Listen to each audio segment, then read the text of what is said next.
Ukraine और रूस के बीच जारी युद्ध को समाप्त कराने के लिए अमेरिका के राष्ट्रपति डोनाल्ड ट्रंप और रूस के राष्ट्रपति व्लादिमीर पुतिन के बीच हुई बातचीत बेनतीजा रही और दोनों नेताओं के बीच कुछ अहम मुद्दों पर सहमति नहीं बन सकी।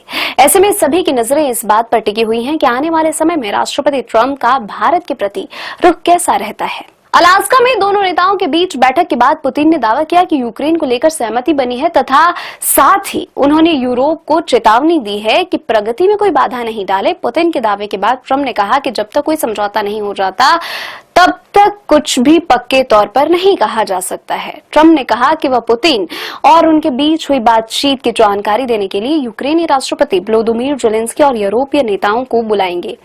इस मुलाकात में भले ही दोनों दिग्गजों के बीच सहमति नहीं बनी हो, लेकिन युद्ध समाप्त होने की संभावना खत्म नहीं हुई है।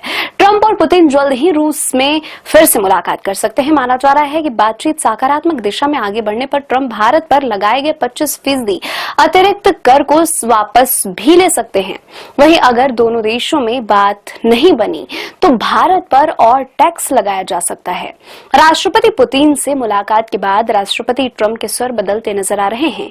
अब ट्रंप ने कहा है कि उन्हें रूसी तेल खरीदारों पर टैरिफ के बारे में 2 या 3 हफ्तों में सोचना पड़ सकता है।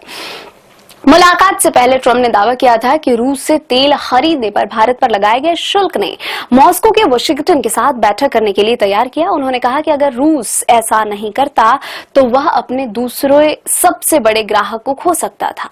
गौरतलब है कि मुलाकात से पहले अमेरिकी राष्ट्रपति ट्रंप ने कहा था कि अगर रूस यूक्रेन युद्ध समाप्त करने पर राजी नहीं होता है तो वह भारत पर सख्त कदम उठाएंगे। अब सभी की नजरें इस बात पर टिकी हुई हैं कि ट्रंप भारत पर क्या एक्शन लेते हैं।